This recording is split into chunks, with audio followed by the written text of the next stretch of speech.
Hello everyone, welcome to Jwalpa coaching classes. इस video में हम क्लास 10th का मेटल एंड नॉन मेटल का चैप्टर डिस्कस करेंगे। ठीक है, तो एक एक करके चलिए डिस्कशन स्टार्ट करते हैं।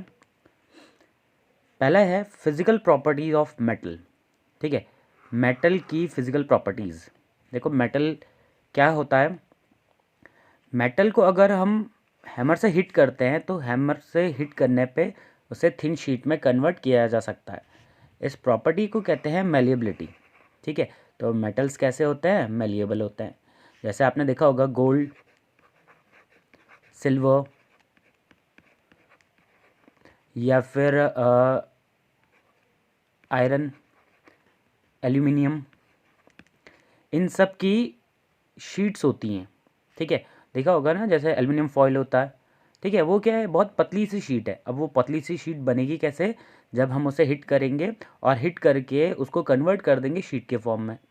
ठीक है, तो मेटल्स कैसे होते हैं? मेटल्स मेलिएबल होते हैं। और वो प्रॉपर्टी जिस प्रॉपर्टी की वजह से हम उसे शीट में कन्वर्ट कर सकते हैं उसे मेलिएबल कहते हैं। ठीक है, चलिए नेक्स्ट प्रॉपर्टी देखते हैं। Metals are ductile. ठीक है, मेटल्स कैसे होते हैं? डक्टाइल होते हैं। डक्टाइल मीन्स हम उसे हिट करके किस में कन्वर्ट कर सकते हैं? वायर में कन्वर्ट कर सकते हैं। जैसे आप देख सकते हैं कि ये कॉपर मेटल था, इसको हमने कन्वर्ट कर दिया किस में? वायर में कन्वर्ट कर दिया। जैसे हमारे घरों में जो कॉपर वायरिंग होती है, ठीक है, तो हम कॉपर को किस चीज़ में कन्वर्ट कर सकते हैं? वायर में कन्वर्ट कर सकते हैं। ठीक है, तो कॉपर क्या है? एक मेटल है। ठीक है, अच्छा, ये प्रॉपर्टी कहलाती है डक्टिलिटी। ठीक है, क्या होता है डक्टिलिटी? ऐसी प्रॉपर्टी जिसकी वजह से जो अलाउ करती है मेटल को कि हम उसको वायर में कन्वर्ट कर सकें, इस प्रॉपर्टी को कहते हैं डक्टिलिटी। चलिए नेक्स्ट प्रॉपर्टी देखते हैं। Metals are good conductor of heat and electricity. Metals कैसे होते हैं? Good conductor of heat and electricity. देखो, आपने घरों में तो देखा होगा जो बर्तन होते हैं वो एल्यूमिनियम के होते हैं। जैसे आपका प्रेशर कुकर हो गया, ठीक है, कढ़ाई हो गई। ठीक है, ये किस चीज़ के बने होते हैं? एल्यूमिनियम के बने होते हैं। क्यों एल्यूमिनियम का क्यों बनाया जाता है? क्योंकि metal good conductor of heat होते हैं। ठीक है, हीट को इजीली कंडक्ट कर सकते हैं मेटल्स। ठीक है, इस वजह से वहाँ पे इसे यूज़ किया जाता है। ठीक है, अच्छा, metals good conductor of electricity भी होता है। जैसे अभी मैं बता रहा था आपको कि घरों में जो वायर यूज़ हो रहा है वो कौन सा है? Copper wire. ठीक है, कॉपर वायर क्या है? एक अच्छा कंडक्टर है इलेक्ट्रिसिटी का। और कॉपर है क्या? मेटल है। अच्छा, जो बेस्ट कंडक्टर माना जाता है वो होता है सिल्वर। लेकिन इसको हम वायरिंग के लिए यूज़ नहीं कर सकते। क्यों? क्योंकि ये थोड़ा कॉस्टली होता है, इस वजह से इसको यूज़ नहीं कर सकते हम। ठीक है, चलिए नेक्स्ट है, नेक्स्ट प्रॉपर्टी देखते हैं। Metals are lustrous. लस्ट्रस का मतलब होता है इनका शाइनी अपीयरेंस होता है। शाइनी अपीयरेंस होता है। ठीक है, जैसे आपने गोल्ड देखा होगा, गोल्ड कैसा होता है? बड़ा शाइनी होता है। सिल्वर शाइनी होता है। अच्छा, अगर आप आयरन को देखोगे तो आयरन का जो सरफेस होता है वो भी थोड़ा सा शाइनी सरफेस होता है। तो उस शाइनिंग प्रॉपर्टी को बोलते हैं या फिर शाइनी अपीयरेंस को बोलते हैं लस्ट्रस। ठीक है, मेटल्स कैसे होते हैं? मेटल्स शाइनी होते हैं। ठीक है, नेक्स्ट प्रॉपर्टी देखिए। Metals have high tensile strength, it means they can hold heavy weight. ठीक है, मेटल का टेंसाइल स्ट्रेंथ काफ़ी ज़्यादा होता है। ठीक है, जैसे आपने जैसे ये चेन है, क्या ये आयरन की चेन है। अगर आपने देखा होगा कि इसका जो यूजेस है बहुत है। अगर एक पुल बनाना है तो पुल में भी यूज़ किया जा सकता है। ठीक है, अगर आप कभी पार्क गए होंगे तो पार्क में देखा होगा कि झूले हैं, तो झूलों में भी ये यूज़ किया जा रहा है। क्यों यूज़ किया जा रहा है? क्योंकि इसकी टेंसाइल स्ट्रेंथ ज़्यादा होती है। टेंसाइल स्ट्रेंथ का मतलब होता है कि अगर इस पर लोड पड़ेगा तो ये इजीली ब्रेक नहीं होगा। ठीक है, चलिए नेक्स्ट प्रॉपर्टी देखते हैं। Metals are sonorous. ठीक है, सोनोरस का मतलब होता है कि अगर हम इसे स्ट्राइक करें, हिट करें किसी चीज़ से, तो इससे रिंगिंग साउंड आता है। जैसे आपने स्कूल की बेल देखी होगी। ठीक है, अगर वो बेल है, बेल को अगर हम हैमर से हिट करते हैं तो साउंड आता है ना। ठीक है, रिंगिंग साउंड आता है। ठीक है, आप मंदिर में गए होंगे तो मंदिर में आपने घंटी देखी होगी। ठीक है। तो क्या है, अगर हम मेटल को हीट करते हैं और उससे रिंगिंग साउंड आता है तो इस प्रॉपर्टी को कहते हैं सोनोरस। ठीक है, तो मेटल कैसे होते हैं, सोनोरस होते हैं। ठीक है, एक और प्रॉपर्टी देखते हैं, मेटल्स आर हार्ड। मेटल्स कैसे होते हैं, हार्ड। जैसे आपने आयरन को देखा होगा, आयरन कैसा है, बहुत हार्ड होता है। ठीक है, ठीक है, इसको हम कट नहीं कर सकते इजीली। अच्छा, एक्सेप्ट, एक्सेप्शन है यहाँ पे, exception, except sodium and potassium. ठीक है, सोडियम और पोटेशियम हार्ड नहीं होते, इनको हम नाइफ से कट कर सकते हैं, नाइफ से हम इन्हें कट कर सकते हैं। ठीक है, तो जनरली मेटल्स हार्ड होते हैं, लेकिन सोडियम और पोटेशियम ऐसे मेटल हैं जो हार्ड नहीं है। ठीक है, इनको हम इजीली कट कर सकते हैं नाइफ से। ठीक है, इस प्रॉपर्टी को कहते हैं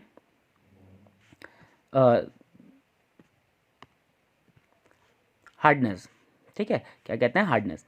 तो जनरली मेटल्स हार्ड हैं, लेकिन ये इसमें एक्सेप्शन है। ठीक है, चलिए नेक्स्ट प्रॉपर्टी देखें। अच्छा, मेटल्स जनरली सॉलिड होते हैं रूम टेम्परेचर पे। रूम टेम्परेचर का मतलब होता है जो नॉर्मल टेम्परेचर है 27 डिग्री सेंटीग्रेड, इस पे मेटल्स कैसे होते हैं, जनरली सॉलिड होते हैं। अच्छा, इसमें भी एक्सेप्शन है। एक्सेप्शन क्या है, मरकरी। मरकरी रूम टेम्परेचर पे लिक्विड होता है। आपने देखा होगा ना थर्मामीटर, थर्मामीटर के अंदर सिल्वर कलर का दिखता होगा एक, ठीक है, वो मरकरी है। ठीक है, वो कैसा होता है, वो लिक्विड होता है रूम टेम्परेचर पे। ठीक है, अच्छा, एक दो प्रॉपर्टीज़ और हैं, जैसे मेटल का मेल्टिंग पॉइंट कैसा होता है, हाई, हाई मेल्टिंग पॉइंट होता है। ठीक है, हाई बॉइलिंग पॉइंट होता है किसका, मेटल का। अच्छा, इसमें भी एक्सेप्शन है, किस किस को छोड़ के, except sodium and potassium. Sodium और पोटेशियम को छोड़ के जनरली मेटल्स का मेल्टिंग पॉइंट कैसा होता है, हाई, और बॉइलिंग पॉइंट कैसा होता है, वो भी हाई होता है। अच्छा, जो अभी हमने ये प्रॉपर्टीज़ डिस्कस करी, ये है फिजिकल प्रॉपर्टीज़। फिजिकल प्रॉपर्टीज़ का मतलब होता है अपीयरेंस में कैसा, दिखने में कैसा है। ठीक है, अगर आप उसकी हार्डनेस को बताना चाहते हो तो वो भी फिजिकल प्रॉपर्टी के अंदर आता है। फिजिकल का मतलब होता है बाहरी रूप से। ठीक है, बाहर से। ठीक है, अब अंदर से क्या काम हो रहा है, कैसे किसी के साथ रिएक्शन कर रहा है, वो सब पता चलता है हमें उसकी केमिकल प्रॉपर्टीज़ में। तो चलिए एक एक करके केमिकल प्रॉपर्टीज़ भी डिस्कस करते हैं।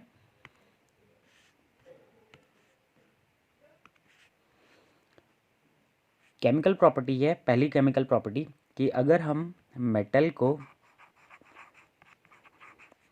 रिएक्ट कर रहे हैं ऑक्सीजन के साथ तो हमें मिलता है मेटल ऑक्साइड, मेटल ऑक्साइड। अच्छा, जो ये मेटल ऑक्साइड बनते हैं ये कैसे होते हैं, बेसिक होते हैं, बेसिक ऑक्साइड। ठीक है, तो ध्यान रखिएगा कि मेटल ऑक्साइड्स कैसे हैं, बेसिक होते हैं, बेसिक नेचर होता है मेटल ऑक्साइड का। ठीक है, अच्छा, कुछ कुछ मेटल्स जैसे सोडियम ऑक्सीजन के साथ रिएक्ट करके बना देता है क्या, सोडियम ऑक्साइड। ठीक है, तो बस वो थोड़ा सा बैलेंस कर देते हैं। ठीक है, तो ये एक बेसिक ऑक्साइड है। कैसा है ये, एक बेसिक ऑक्साइड है। अच्छा, सेम उसी तरीके से अगर पोटेशियम की बात करेंगे तो पोटेशियम भी रिएक्ट करके क्या बना देगा, पोटेशियम ऑक्साइड। ठीक है, तो अगर आप सोडियम या पोटेशियम को ऑक्सीजन के साथ रिएक्ट करवा रहे हो तो बेसिक ऑक्साइड्स मिल रहे हैं। अच्छा, जो ये बेसिक ऑक्साइड्स होते हैं, मतलब जो ये सोडियम और पोटेशियम होता है, ये बहुत ज़्यादा रिएक्टिव होते हैं। जैसे ही वो एयर के प्रेजेंस में आएंगे, एयर के कांटेक्ट में आएंगे, तुरंत जाके ऑक्साइड्स बना देंगे। इसी वजह से सोडियम और पोटेशियम को स्टोर किया जाता है कैरोसिन ऑयल में। किसमें स्टोर किया जाता है, कैरोसिन ऑयल में स्टोर किया जाता है। अच्छा, कैरोसिन ऑयल में क्यों स्टोर करते हैं, कैरोसिन ऑयल में इस वजह से स्टोर करते हैं क्योंकि अगर कैरोसिन में स्टोर करेंगे तो इसका एयर से कांटेक्ट कट जाएगा। ठीक है, एयर के कांटेक्ट में नहीं आ पाएंगे, और एयर के कांटेक्ट में नहीं आएंगे तो तुरंत रिएक्ट नहीं कर पाएंगे। ठीक है, अच्छा, जो ये बेसिक ऑक्साइड्स बने हुए थे, ठीक है, ये कैसे होते हैं, ये सॉल्यूबल होते हैं। कैसे होते हैं, ये जो सोडियम और पोटेशियम के जो ये ऑक्साइड्स बने हुए हैं ये कैसे हैं, सॉल्यूबल है। ये वाटर में डिज़ोल्व होके बना देते हैं क्या, एल्कली। क्या बना देते हैं, एल्कली। ठीक है, तो सोडियम और पोटेशियम ऑक्सीजन के साथ रिएक्ट करके बना दे रहे हैं बेसिक ऑक्साइड्स। ये बेसिक ऑक्साइड्स सॉल्यूबल होते हैं वाटर में और वाटर में डिज़ोल्व होके ये बनाते हैं एल्कली। ठीक है। अच्छा, मैग्नीशियम की बात करें अगर हम, मैग्नीशियम की, ठीक है, ये रिएक्ट कर ऑक्सीजन के साथ रूम टेम्परेचर पे रिएक्ट नहीं करता, रूम टेम्परेचर पे रिएक्ट नहीं करता। ठीक है। अच्छा, तो अगर रूम टेम्परेचर पे रिएक्ट नहीं करता तो तब क्या करेंगे, इसे हीट करना पड़ेगा और हीट करके ये बना देगा क्या, मैग्नीशियम ऑक्साइड। ठीक है, ये भी कैसा है, ये भी एक बेसिक ऑक्साइड है। ठीक है, अगर इसे भी हम वाटर में डिज़ोल्व करेंगे तो क्या देगा, ये वाटर में अगर इसे हम डिज़ोल्व करते हैं तो ये मैग्नीशियम हाइड्रोक्साइड देता है। ठीक है, ये क्या है, ये भी एक बेस है। ओके, अगला है, अगर हम एल्युमिनियम को या जिंक को ऑक्सीजन के साथ मिक्स करते हैं और इनके मिक्सचर को अगर हम हीट करते हैं, ठीक है, तो क्या मिलता है हमें, हमें मिलता है एल्युमिनियम ऑक्साइड Al2O3 और जिंक ऑक्साइड। ठीक है, ठीक है, एक एल्युमिनियम ऑक्साइड मिल जाएगा और जिंक ऑक्साइड। अच्छा, जो ये दोनों ऑक्साइड्स हैं ये होता है एम्फोटेरिक। कैसे होते हैं, एम्फोटेरिक ऑक्साइड्स।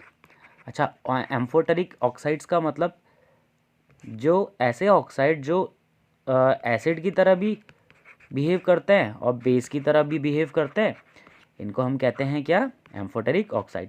तो जो एल्युमिनियम ऑक्साइड है और जो जिंक ऑक्साइड है ये कैसे हैं, ये एम्फोटेरिक है नेचर में। ठीक है, और एम्फोटेरिक बताया मैंने आपको कि एसिड की तरह भी काम कर सकता है, बेस की तरह।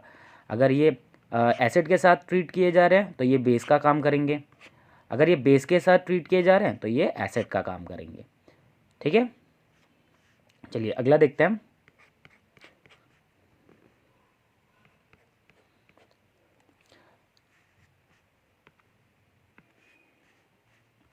आयरन और कॉपर डू नॉट रिएक्ट।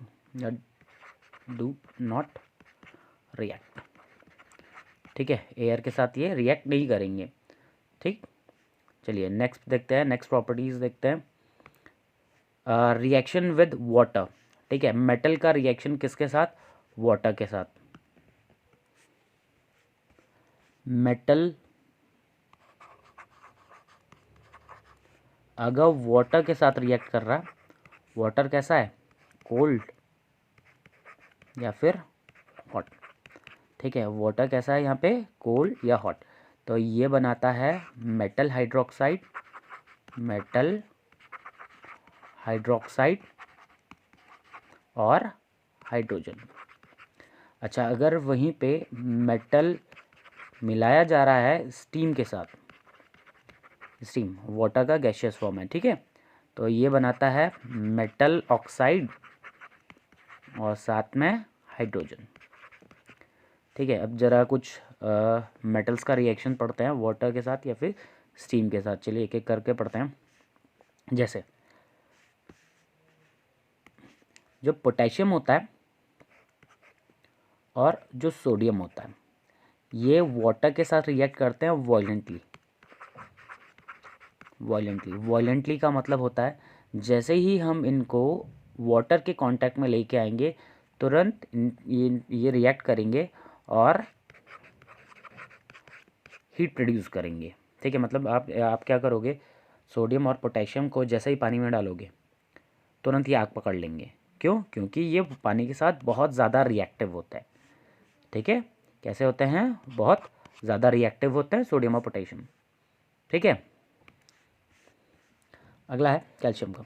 अच्छा, एक चीज़ बताना भूल गया कि जब सोडियम और पोटेशियम वाटर के साथ रिएक्ट करेंगे हीट प्रोड्यूस होगी और साथ में हाइड्रोजन गैस प्रोड्यूस होगी। ठीक है, ये जो हीट है ये क्या है, ये बहुत ज़्यादा मात्रा में होती है। जैसे ही रिएक्शन होता है हीट प्रोड्यूस होती है और ये ऑक्सीजन होता है, ये हाइड्रोजन होता है, ये तुरंत फायर कैच कर लेता है। ठीक है। अच्छा, लेकिन अगर हम कैल्शियम की बात करें, कैल्शियम वाटर के साथ रिएक्ट करके बनाता है कैल्शियम हाइड्रोक्साइड और हाइड्रोजन। अच्छा, इस वाली रिएक्शन में भी हीट, बैलेंस कर लेते हैं थोड़ा, इस वाली रिएक्शन में भी हीट प्रोड्यूस होती है। ठीक है, अब जो हीट प्रोड्यूस हो रही है वो उतनी ज़्यादा सफिशिएंट नहीं होती कि वो हाइड्रोजन को बर्न कर सके। ठीक है, इसमें जो हीट प्रोड्यूस हो रही थी वो बहुत ज़्यादा थी, इतनी ज़्यादा थी कि हाइड्रोजन गैस हीट को कांटेक्ट में आके तुरंत फायर कैच कर लेती थी। ठीक है, लेकिन जो कैल्शियम के टाइम पे, कैल्शियम और वाटर के टाइम पे जो हीट प्रोड्यूस हो रही है ये इतनी ज़्यादा नहीं है कि वो हाइड्रोजन को बर्न कर सके।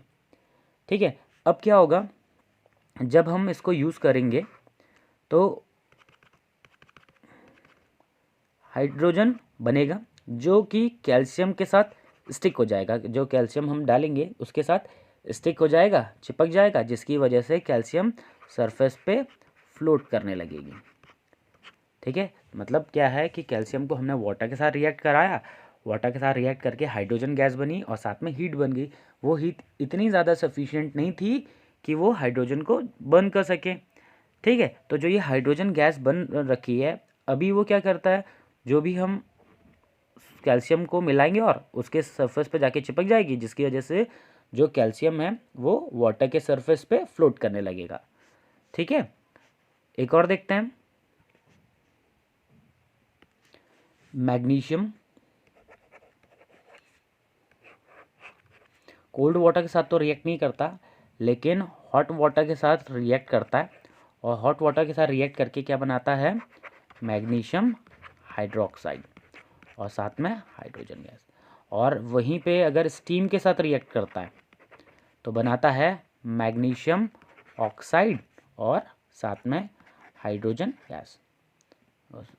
गैस, ठीक है। ठीक है, अब एल्युमिनियम, जिंक, आयरन, ये ना ही कोल्ड वाटर के साथ रिएक्ट करते हैं, ना ही ये हॉट वाटर के साथ रिएक्ट करते हैं। ये रिएक्ट करते हैं किसके साथ, स्टीम के साथ। और स्टीम के साथ रिएक्ट करके क्या बनाते हैं, ये मेटल ऑक्साइड और साथ में हाइड्रोजन गैस। ठीक है, नेक्स्ट है रिएक्शन विद डाइल्यूट एसिड। अच्छा, अगर मेटल डाइल्यूट एसिड के साथ रिएक्ट करता है, तो बनाता है मेटल सॉल्ट एंड हाइड्रोजन। ठीक है, अच्छा, जैसे ही मेटल डाइल्यूट एसिड के साथ रिएक्ट करेगा तो बनाएगा मेटल सॉल्ट और हाइड्रोजन बनाएगा। ठीक है, जैसे सोडियम हो गया, मैग्नीशियम हो गया, ये जैसे ही डाइल्यूट एसिड के साथ रिएक्ट करेंगे तुरंत बना देंगे ये क्या, मेटल सॉल्ट और हाइड्रोजन। एग्जाम्पल के तौर पे देख लेते हैं, अगर हम Na को मिलाते हैं किसके साथ, HCl के साथ, ठीक है, तो बनाता है NaCl प्लस H2। बैलेंस कर देते हैं इसको। ठीक है, ये हो गया। अब देखो क्या है, ये जो Na है वो हाइड्रोजन को इसकी जगह से हटा रहा और खुद उसकी जगह पे बैठ जा रहा। ठीक है, इसने एक्चुअली क्या किया, डिस्प्लेसमेंट किया है। ठीक है, अच्छा, क्यों हटा रहा है, क्योंकि ये रिएक्टिविटी सीरीज़ में हाइड्रोजन से ऊपर आता है। अभी ये रिएक्टिविटी सीरीज़ क्या है, रिएक्टिविटी सीरीज़ हम आगे वाले टॉपिक में पढ़ेंगे। अभी फ़िलहाल के लिए समझिए कि जो सोडियम है वो हाइड्रोजन से ज़्यादा रिएक्टिव था, तो ये उसको उसकी पोजीशन से डिस्प्लेस कर सकता है और ख़ुद उसकी जगह को ऑक्यूपाई कर सकता है। ठीक है, अच्छा, सेम केस है मैग्नीशियम के साथ, लेकिन एल्युमिनियम के साथ ये नहीं होता। एल्युमिनियम जैसे ही एसिड के साथ रिएक्ट करता है तो वो तुरंत रिएक्ट नहीं करता।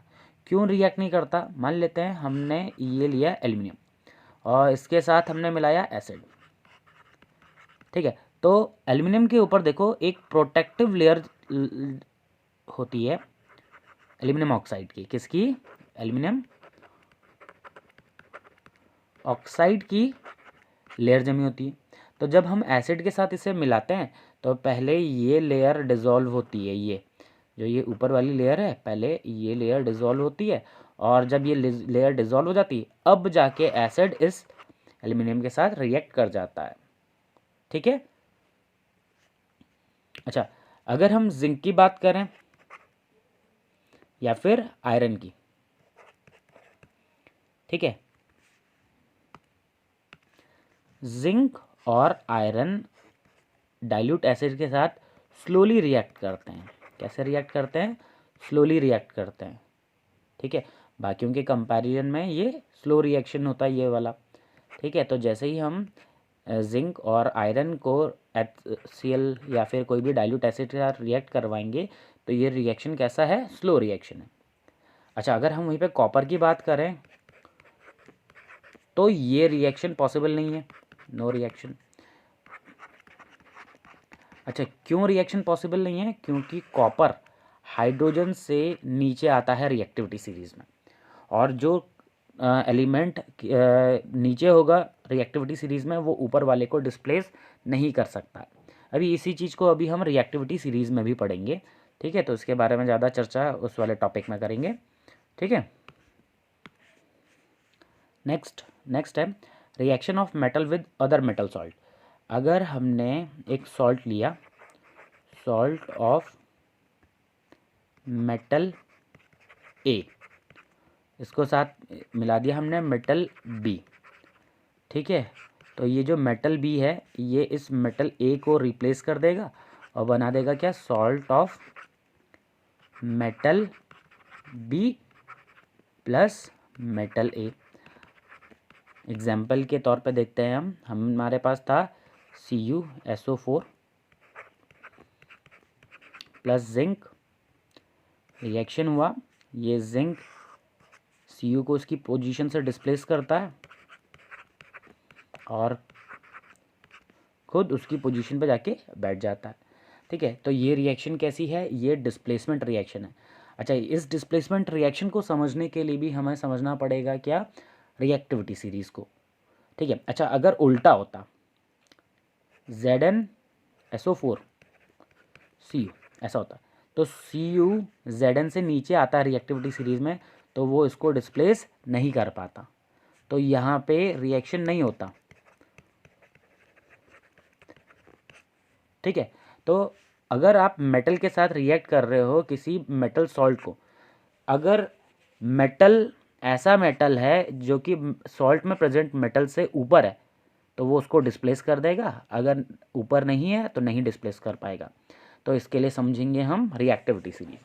देखो, रिएक्टिविटी सीरीज में क्या है? एलिमेंट्स को अरेंज किया गया है उसकी रिएक्टिविटी के हिसाब से। जो सबसे ऊपर है वो सबसे ज़्यादा रिएक्टिव है और जो सबसे नीचे है वो सबसे कम रिएक्टिव। इसका मतलब पोटेशियम सबसे ज़्यादा रिएक्टिव है और गोल्ड सबसे कम रिएक्टिव है। और जैसे जैसे नीचे आते हैं तो रिएक्टिविटी डिक्रीज़ होती चली जाती है। अच्छा, अब जो ऊपर वाले एलिमेंट हैं वो नीचे वाले एलिमेंट को उनके कंपाउंड से डिस्प्लेस कर सकता है, लेकिन नीचे वाले ऊपर वालों को डिस्प्लेस नहीं कर सकते। फॉर एग्ज़ाम्पल, अगर हमने कहा CuSO4 प्लस Fe, तो देखो Fe कहाँ है? ये है। Cu कहाँ है? ये। तो Fe क्या करेगा? Cu को उसके कंपाउंड से डिस्प्लेस कर देगा और ख़ुद उसकी जगह पे जाके बैठ जाएगा। लेकिन ये रिएक्शन उल्टा पॉसिबल नहीं है कि कॉपर है, आपके पास FeSO4 है, तो ये रिएक्शन पॉसिबल नहीं है। क्यों? क्योंकि कॉपर नीचे है और Fe ऊपर है, तो ये इसको नहीं डिस्प्लेस कर पाएगा।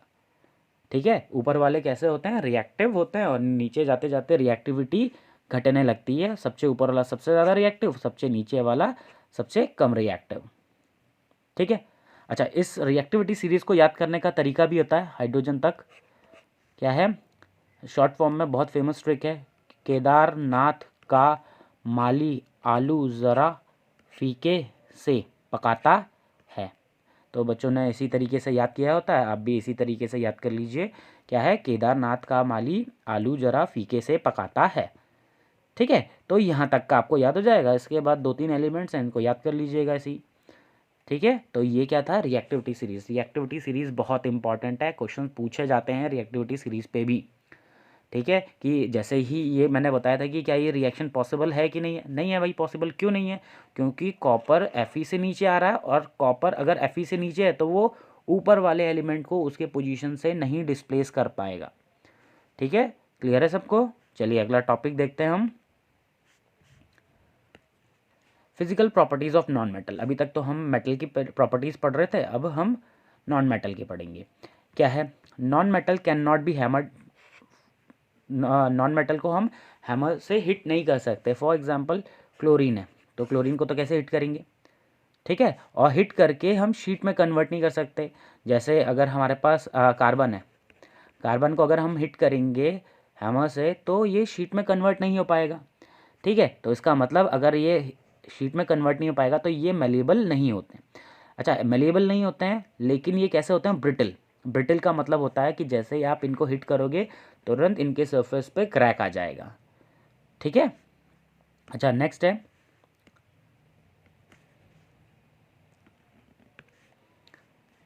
नॉन मेटल्स कैसे होते हैं, नॉन डक्टाइल, मतलब इनको हम वायर में कन्वर्ट नहीं कर सकते।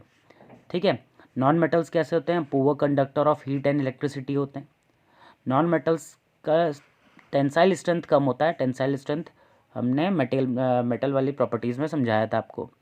नॉन मेटल्स कैसे होते हैं, नॉन सोनरस, मतलब हिट करने पे रिंगिंग साउंड नहीं आता। ठीक है, नॉन मेटल्स कैसे होते हैं, जनरली सॉफ्ट होते हैं। ठीक है, चलिए नेक्स्ट टॉपिक देखते हैं हम,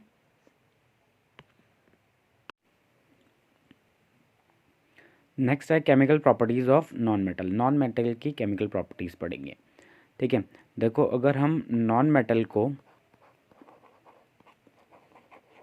रिएक्ट करवाते हैं ऑक्सीजन के साथ तो हमें मिलता है नॉन मेटल ऑक्साइड। क्या मिलता है, नॉन मेटल ऑक्साइड।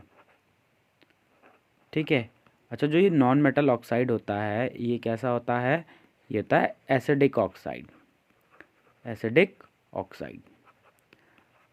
ठीक है, अच्छा एग्जाम्पल के तौर पे अगर हम कार्बन को ऑक्सीजन के साथ मिलाते हैं तो कार्बन डाइऑक्साइड मिलता है, जो कि एक एसिडिक ऑक्साइड है। क्यों है एसिडिक ऑक्साइड, क्योंकि जब इस कार्बन डाइऑक्साइड को हम वाटर में मिक्स करेंगे तो हमें मिलेगा H2CO3। ये होता है कार्बोनिक एसिड। क्या होता है ये, कार्बोनिक एसिड। ठीक है, इसी वजह से जो ये नॉन मेटल ऑक्साइड है ये क्या है, ये एक एसिडिक ऑक्साइड है। अच्छा सेम इसी तरीके से अगर हम सल्फ़र को ऑक्सीजन के साथ मिलाते हैं तो हमें मिलता है सल्फ़र डाइऑक्साइड। तो सल्फ़र डाइऑक्साइड भी कैसा है, एसिडिक ऑक्साइड। कैसा है, एसिडिक ऑक्साइड। ठीक है, अच्छा ज़रूरी नहीं है कि सारे के सारे ऑक्साइड्स जो नॉन मेटल ऑक्साइड्स हों वो एसिडिक ही हों, कुछ कुछ न्यूट्रल भी होते हैं। जैसे कार्बन मोनोऑक्साइड NO, H2O। ठीक है, और N2O2, ये सारे के सारे कैसे होते हैं बच्चों, ये होते हैं न्यूट्रल ऑक्साइड्स। ठीक है, ये न्यूट्रल ऑक्साइड्स होते हैं। अच्छा जब इन ऑक्साइड को अब आप लिटमस टेस्ट करोगे इनका, ठीक है, तो ये ब्लू टू रेड कर देंगे लिटमस पेपर को, लेकिन इनका कोई भी इफ़ेक्ट नहीं होता। इन वालों का कोई भी इफ़ेक्ट नहीं होता, इसलिए ये कैसे हैं, ये न्यूट्रल हैं। ठीक है, चलिए नेक्स्ट प्रॉपर्टी देखते हैं, रिएक्शन विद वाटर। देखो जो नॉन मेटल होते हैं वो वाटर के साथ रिएक्ट नहीं करते।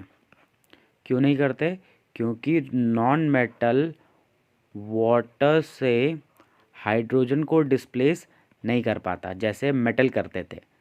ठीक है, मेटल क्या करते थे, मेटल वाटर के साथ जब रिएक्ट करते थे तो हाइड्रोजन को डिस्प्लेस कर देते थे, लेकिन नॉन मेटल वाटर से हाइड्रोजन को डिस्प्लेस नहीं कर पाते हैं, इस वजह से इस केस में हाइड्रोजन गैस इवॉल्व नहीं होती, तो ये रिएक्ट नहीं करते। ठीक है। अच्छा, और ये भी कारण है कि जो नॉन मेटल है वो हाइड्रोजन को अपने इलेक्ट्रॉन्स नहीं दे पाते हैं।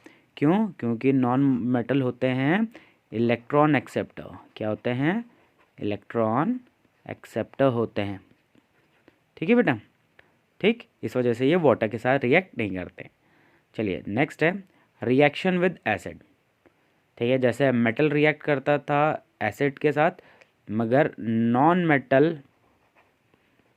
मेटल नहीं रिएक्ट करता, एसिड के साथ रिएक्ट नहीं करता। सेम वही क्या रीज़न सेम है। क्या है? इट डज नॉट या डू नॉट डिस्प्लेस हाइड्रोजन। ठीक है, ये हाइड्रोजन को डिस्प्लेस नहीं कर पाता, इस वजह से नॉन मेटल रिएक्ट नहीं करता है एसिड के साथ। ठीक है, चलिए एक और प्रॉपर्टी देखते हैं, reaction with metal salt solution. ठीक है, हमारे पास क्या है? एक मेटल सॉल्ट है। ठीक है, और हमने इसके साथ मिलाया नॉन मेटल। ठीक है, जब इसके साथ नॉन मेटल मिलाएंगे तो हमें क्या मिलेगा? एक नया सॉल्ट मिलेगा और एक दूसरा नॉन मेटल। अच्छा, ये रिएक्शन तभी पॉसिबल है जो आपका नॉन मेटल अगर मोर रिएक्टिव हो। कैसा हो? More reactive. जैसे देखो यहाँ पे Br था, bromine.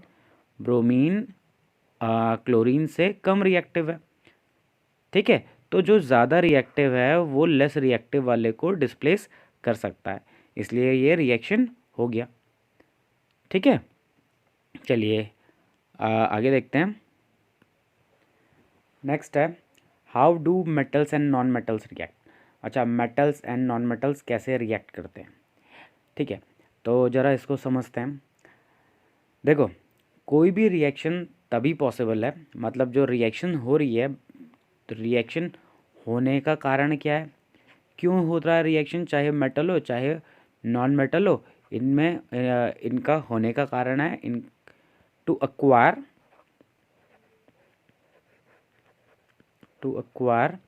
Inert gas electronic configuration.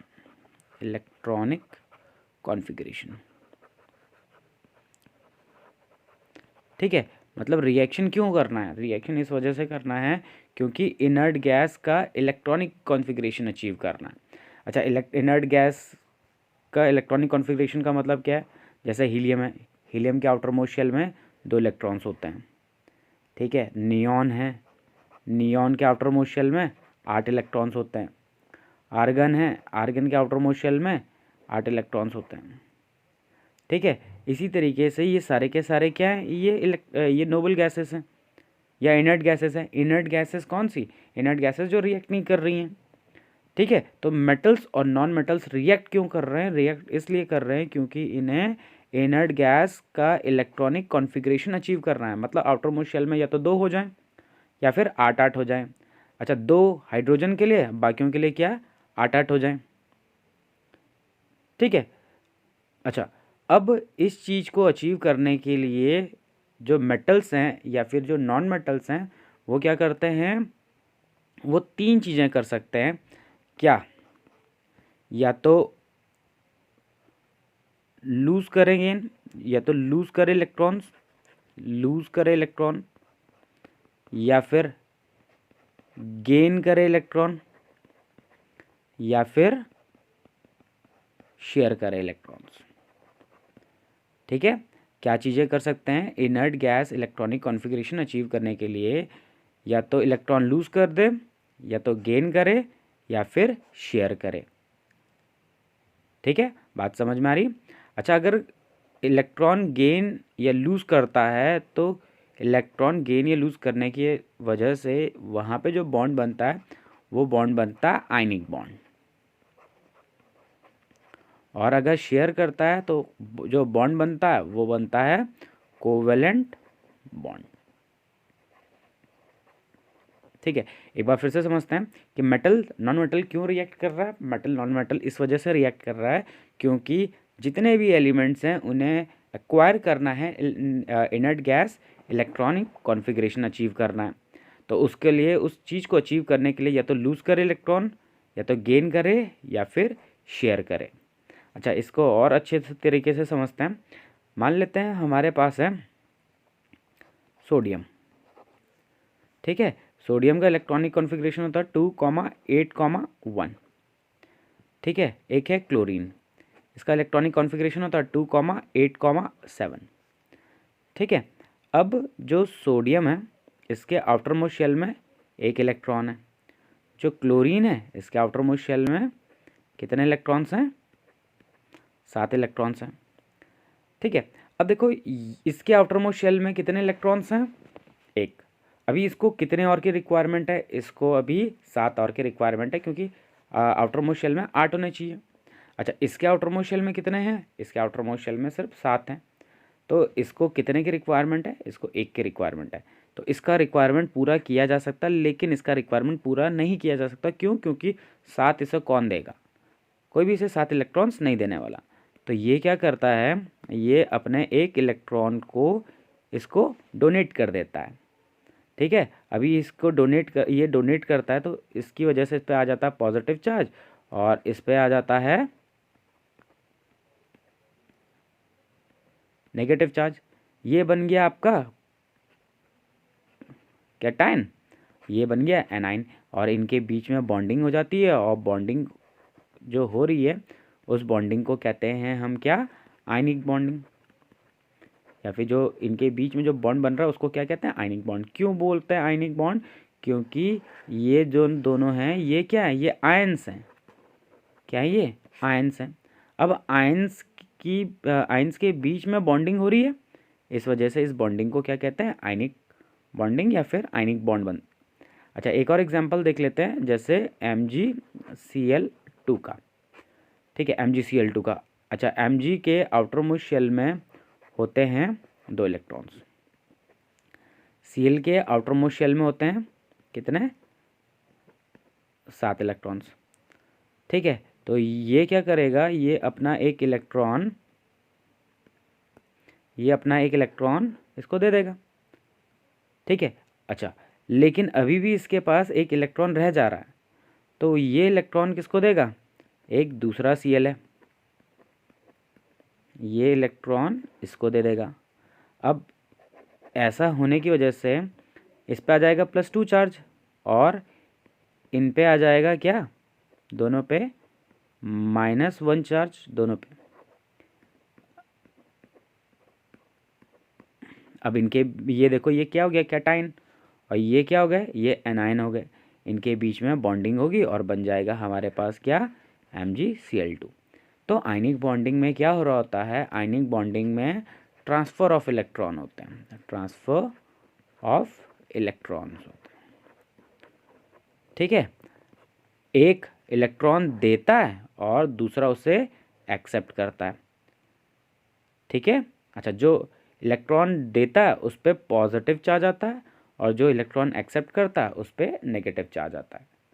ठीक है, तो अभी हमने एक तरीके की बॉन्डिंग पढ़ ली, और कौन सी बॉन्डिंग थी? वो थी आयनिक बॉन्डिंग। आयनिक बॉन्डिंग में क्या हो रहा है? ट्रांसफ़र ऑफ इलेक्ट्रॉन हो रहा है, एक इलेक्ट्रॉन दे रहा है, दूसरा उसको एक्सेप्ट कर रहा है। जो इलेक्ट्रॉन दे रहा है वो पॉजिटिवली चार्ज हो जा रहा है, कैटायन बन जा रहा है। जो इलेक्ट्रॉन एक्सेप्ट कर रहा है वो नेगेटिवली चार्ज एनायन बन जा रहा है। मतलब यहाँ पे कैटायन और एनायन दोनों बन जा रहे हैं, और कैटायन और एनायन बनने की वजह से क्या हो रहा है? उनके बीच में एक बॉन्डिंग हो रही है, इस बॉन्डिंग को हम कहते हैं आयनिक बॉन्डिंग। दूसरा है कोवेलेंट बॉन्डिंग। क्या है? Covalent bonding. अब कोवेलेंट बॉन्डिंग में क्या हो रहा है? अब ज़रा समझो। कोवेलेंट बॉन्डिंग में हो रहा है शेयरिंग। क्या हो रहा है? शेयरिंग। समझते हैं। हाइड्रोजन है, हाइड्रोजन के आउटर मोस्ट शेल में एक इलेक्ट्रॉन, इस वाले हाइड्रोजन के आउटर मोस्ट शेल में भी एक इलेक्ट्रॉन। ये हाइड्रोजन इस हाइड्रोजन के पास जाता है कि भैया अपना एक इलेक्ट्रॉन दे दो। तो ये हाइड्रोजन इसे कहेगा कि भाई मेरे पास तो पहले से ही एक इलेक्ट्रॉन है, मैं तुम्हें क्यों दे दूं? ठीक है, तो ये कहेगा कि भैया मैं भी नहीं दे सकता तुमको। तो ये दोनों क्या करते हैं, नोबल गैस या inert gas electronic configuration achieve करने के लिए अपने अपने इलेक्ट्रॉन्स को शेयर कर देते हैं। अब देखो, इसने भी शेयर कर लिया, इसने भी शेयर किया। जब इसके बारे में पूछा जाएगा तो वो बोलेगा कि मेरे पास ये 2 इलेक्ट्रॉन्स हैं। जब इसके बारे में पूछा जाएगा ये कहेगा कि भाई मेरे पास ये 2 इलेक्ट्रॉन्स हैं। अभी दोनों का रिक्वायरमेंट पूरा हो गया, दोनों के आउटर मोस्ट शेल में 2-2 इलेक्ट्रॉन्स हो गए। इनके बीच में जो बॉन्ड बनता है वो बॉन्ड कहलाता है कोवेलेंट बॉन्ड। अच्छा, जो ये कोवेलेंट बॉन्ड बना है ये एक एक इलेक्ट्रॉन्स की शेयरिंग से बना, 1 इलेक्ट्रॉन ईच। ठीक है, दोनों ने अपने एक एक इलेक्ट्रॉन्स की शेयरिंग की, तो ये जो कोवेलेंट बॉन्ड बनता है इसको कहते हैं single covalent bond. Single covalent bond, ठीक है, क्या कहते हैं इसे, सिंगल कोवेलेंट बॉन्ड। अच्छा, एक और एग्जांपल देखते हैं, ऑक्सीजन का ले लेते हैं एग्जांपल, ऑक्सीजन का। ठीक है, ऑक्सीजन के आउटर मोस्ट शेल में कितने इलेक्ट्रॉन्स, 1 2 3 4 5 6 हैं। दूसरे ऑक्सीजन के भी आउटर मोस्ट शेल में कितने इलेक्ट्रॉन्स, 6 इलेक्ट्रॉन्स।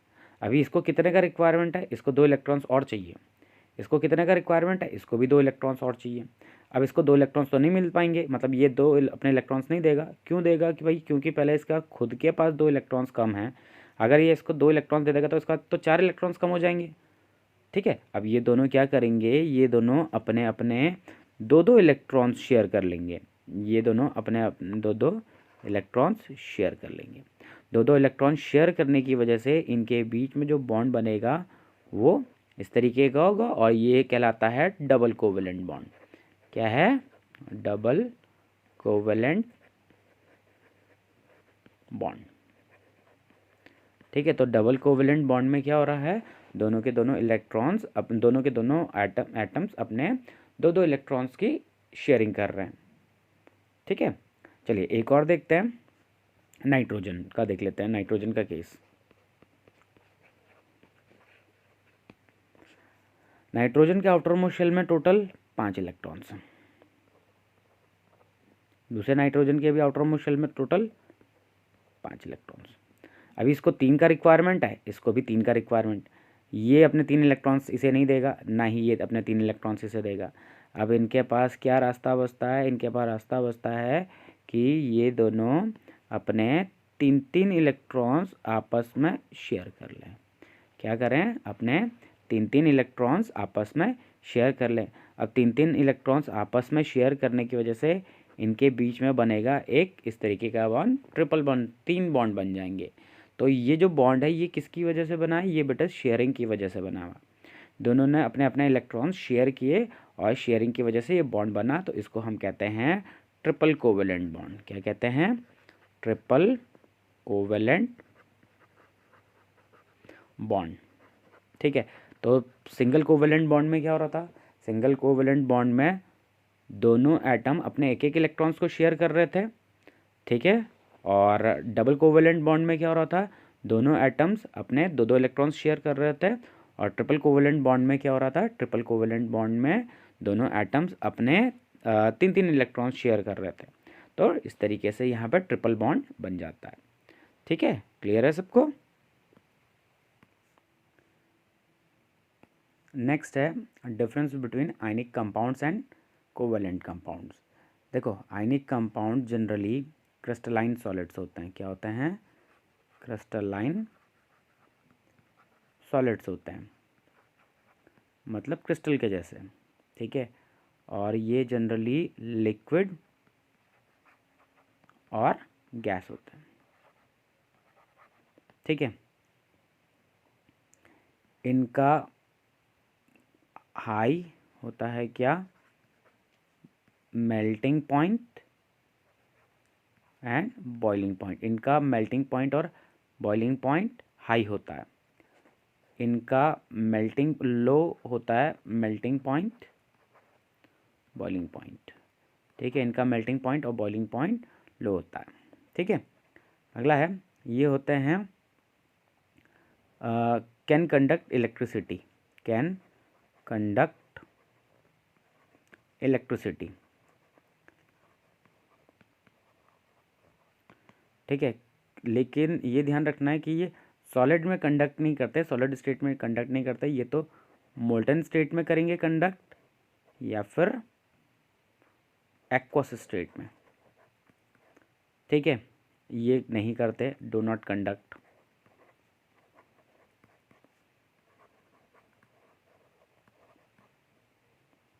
ठीक है, ये जनरली सॉल्यूबल होते हैं वाटर में और ये यूजुअली इनसॉल्यूबल होते हैं।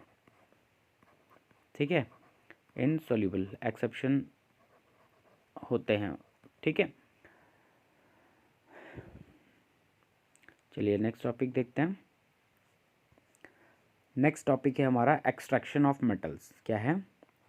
एक्सट्रैक्शन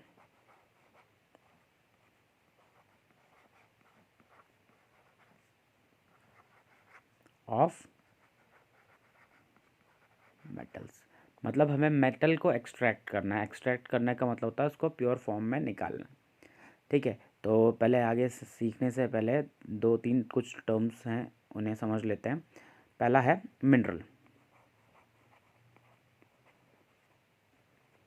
देखो मिनरल, अब आपको पता है कि जब मेटल है, जब प्रेजेंट होगा तो वो कंपाउंड के फॉर्म में प्रेजेंट होगा। ठीक है, किस फॉर्म में प्रेजेंट होगा? कंपाउंड के फॉर्म में। फ्री स्टेट में नहीं होगा, कंपाउंड के फॉर्म में प्रेजेंट होगा। ठीक है, जिन कंपाउंड्स में हमारा मेटल प्रेजेंट है, जिन कंपाउंड्स में हमारा मेटल प्रेजेंट है उन्हें कहते हैं मिनरल्स। बात समझ में आ रही है? जैसे फॉर एग्जांपल अगर हमें एल्युमिनियम को एक्सट्रैक्ट करना है, क्या करना है? एल्युमिनियम को एक्सट्रैक्ट करना है, तो एल्युमिनियम को एक्सट्रैक्ट करने के लिए हम जो यूज़ करते हैं वो होता है बॉक्साइट। मतलब इसमें एल्युमिनियम प्रेजेंट है। ठीक है, तो वो फ्री फॉर्म में नहीं है, तो बॉक्साइट क्या है? मिनरल है एक। ठीक है, मिनरल का मतलब ऐसा कंपाउंड जिसमें हमारा एलिमेंट प्रेजेंट है उसे कहते हैं हम क्या? मिनरल। अच्छा, ऐसे मिनरल्स जिससे हम मेटल को एक्सट्रैक्ट कर सकते हैं, मतलब निकाल सकते हैं, उन्हें कहते हैं ओर। क्या कहते हैं? ओर। बात समझ में आ रही? देखो मिनरल्स क्या है? ऐसे कंपाउंड्स जिनमें मेटल प्रेजेंट है। अब वो मेटल ज़रूरी नहीं कि उनसे एक्सट्रैक्ट किया जा सकता हो, मतलब कुछ कुछ ऐसे हो सकते हैं जिससे हम एक्सट्रैक्ट कर सकते हैं, मतलब निकाल सकते हैं। ठीक है, तो ऐसे जितने भी मिनरल्स ऐसे होंगे जिनसे हम मेटल को निकाल सकेंगे उन्हें क्या कहेंगे? ओर। बात समझ में आ रही है? ठीक है, तो एक्सट्रैक्शन ऑफ मेटल को सीखने के लिए पहले हमें ये दो टर्म्स पता होने चाहिए, मिनरल और ओर क्या होता है, मिनरल में और ओर में क्या अंतर है। ठीक है, अब देखो क्या है, जब हम एक्सट्रैक्शन करते हैं तो एक्सट्रैक्शन को करने के लिए पहले कुछ स्टेप्स होते हैं। वो स्टेप्स क्या क्या होते हैं? देखिए, पहला स्टेप, पहला स्टेप कंसंट्रेशन ऑफ ओर। पहला स्टेप होता है, स्टेप्स क्या है? Concentration of ore. अच्छा, कंसंट्रेशन ऑफ ओर का मतलब क्या होता है पहले समझो। देखो कंसंट्रेशन ऑफ ओर का मतलब होता है कि जब हम मेटल उस मिनरल को निकालेंगे अर्थ क्रस्ट से, तो हो सकता है उसमें उसके साथ कुछ इम्प्योरिटीज़ भी आ जाए। ठीक है, तो पहले हम सबसे पहले क्या करेंगे? रिमूवल ऑफ इम्प्योरिटीज़ करेंगे। क्या करते हैं? रिमूवल ऑफ इम्प्योरिटी करते हैं। ठीक है, सबसे पहले हम उस इम्प्योरिटी को हटाते हैं, और उस हटाने की प्रोसेस को क्या कहते हैं? उस हटाने की प्रोसेस को कहते हैं कंसंट्रेशन ऑफ ओर। दूसरा काम क्या होता है हमारा? जो हमारे पास कंसंट्रेटेड ओर है, कंसंट्रेटेड ओर है, उसको हम कन्वर्ट करते हैं किस में?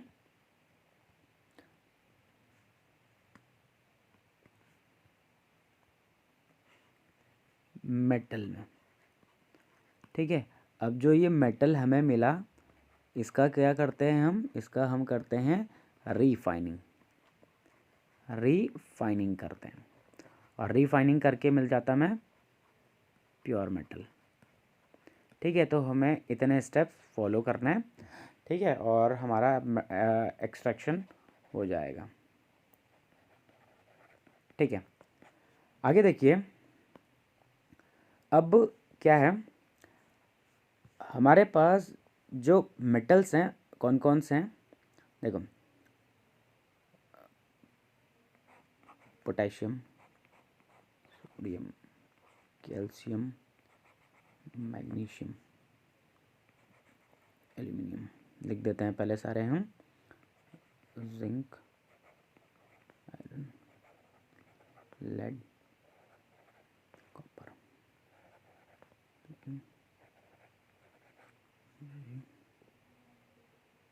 और Ag,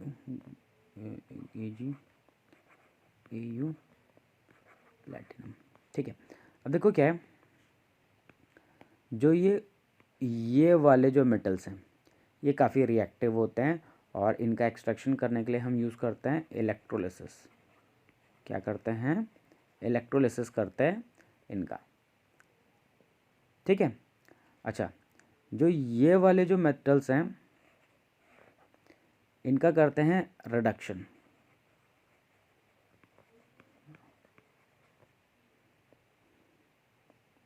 ठीक है, क्या करते हैं, रिडक्शन।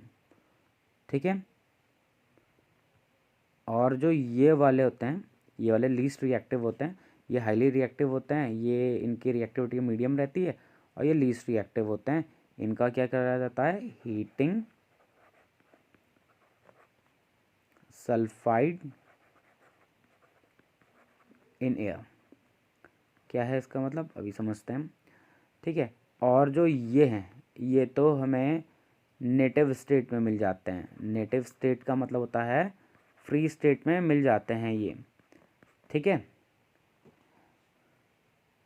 अच्छा, अब देखिए आगे समझते हैं।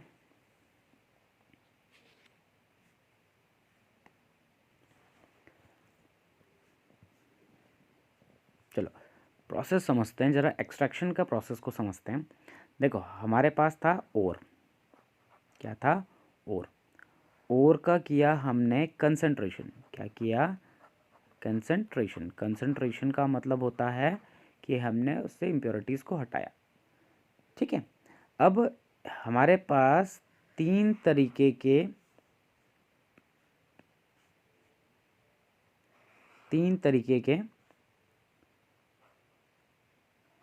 हो सकते हैं। कौन कौन से तीन तरीके के मेटल्स हो सकते हैं, एक होता है highly reactive, highly reactive metal हो हमारे पास, या फिर मॉडरेटली रिएक्टिव हो,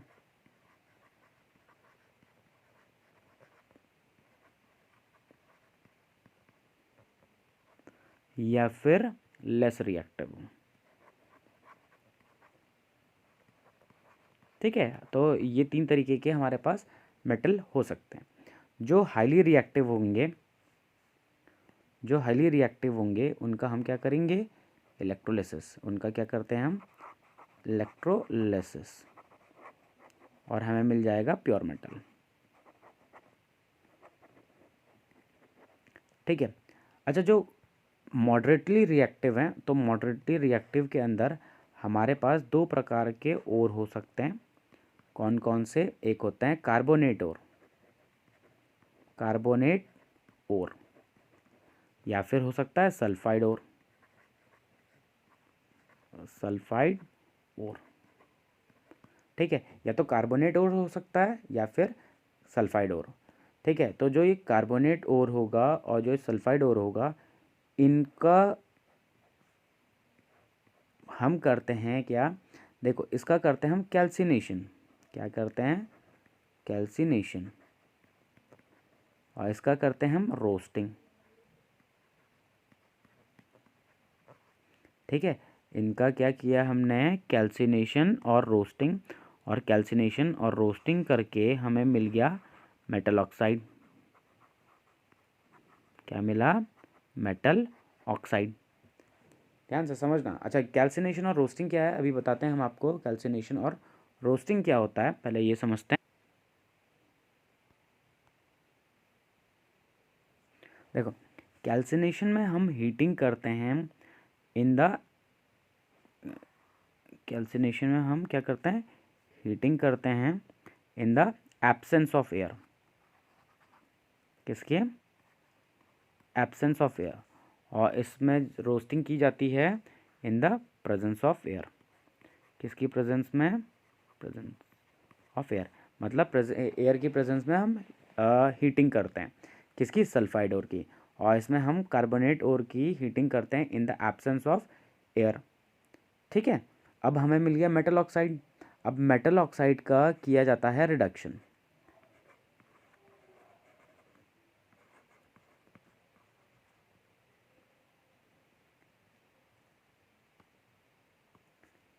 ठीक है, रिडक्शन करके हमें मिल गया इम्प्योर मेटल। Impure metal. अब इम्प्योर मेटल का हम क्या करेंगे, रीफाइनिंग करते हैं। रीफाइनिंग, और रिफाइनिंग करके हमें मिल गया प्योर मेटल। Pure metal. ठीक है। अच्छा, जो लेस रिएक्टिव होते हैं उनका क्या, उनमें क्या है, उनमें हमारे पास सल्फाइड ओर है। क्या है, सल्फाइड ओर है।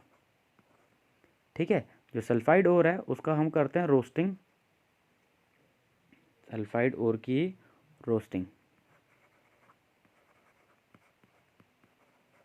रोस्टिंग करके हमें मिला इम्प्योर मेटल।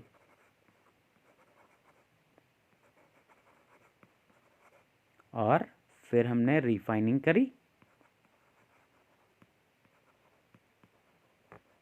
और रिफाइनिंग करके हमें मिल गया प्योर मेटल।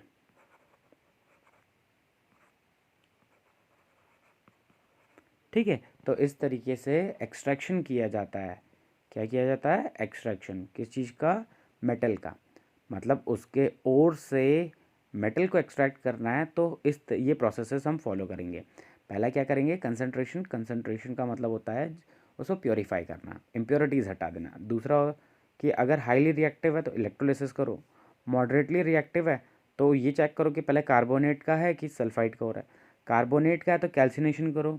कैल्सिनेशन क्या होता है, heating of the ore in the absence of air. Sulphide का है तो heating of ore in the presence of air. Metal oxide मिलेगा, रिडक्शन करो।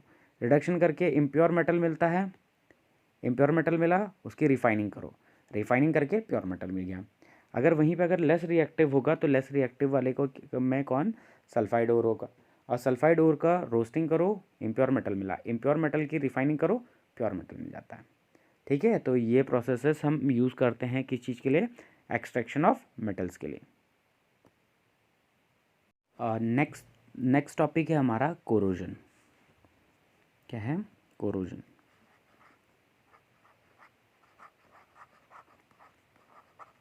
ठीक है, देखो कोरोजन क्या होता है, अगर हम किसी मेटल को कुछ समय के लिए छोड़ दें इन the presence of air and water, या फिर मॉइस्ट एयर, मॉइस्ट एयर के प्रेजेंस में छोड़ दें, ठीक है, तो क्या होता है, वो जो मेटल है वो ख़राब हो जाता है। ठीक है, वो किसी काम का नहीं रहता।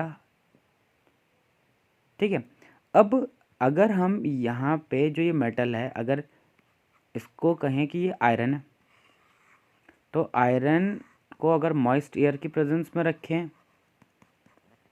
या फिर एयर और वाटर के कांटेक्ट में रखें थोड़ा लंबे टाइम तक के लिए, ठीक है, तो जो ये आयरन है ये इसके ऊपर एक लेयर सी जम जाती है।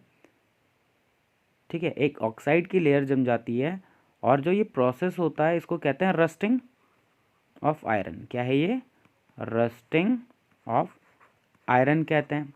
और जो ऑक्साइड की लेयर जो जमती है, जो ऑक्साइड की लेयर जो जमती है, इसको कहते हैं हाइड्रेटेड आयरन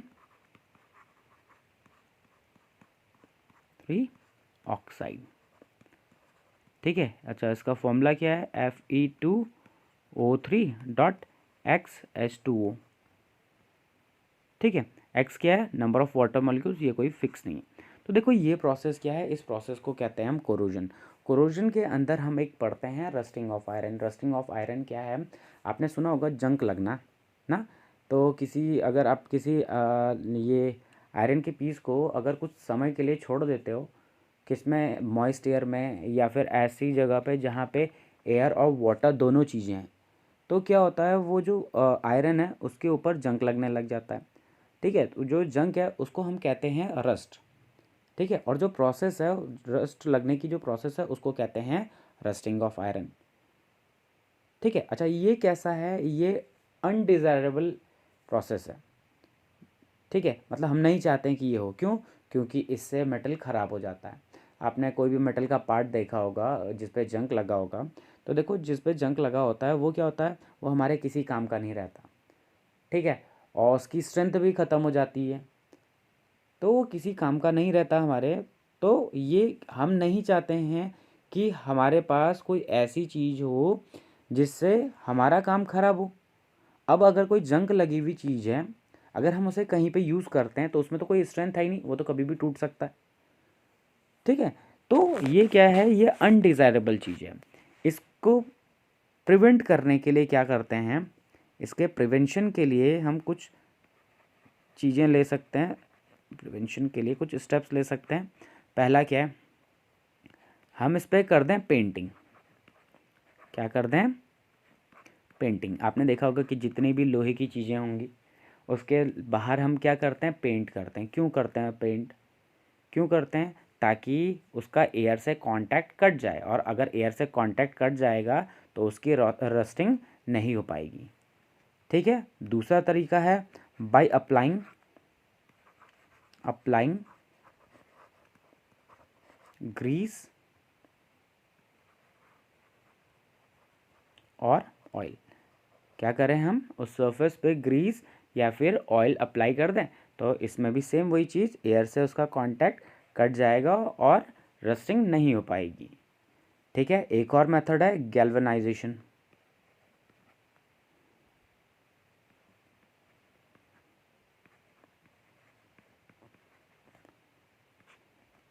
ठीक है, तो गैल्वेनाइजेशन क्या होता है बेटा, गैल्वेनाइजेशन होता है प्रोसेस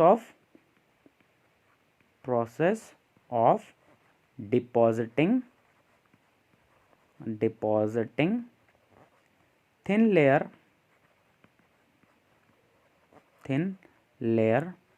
ऑफ जिंक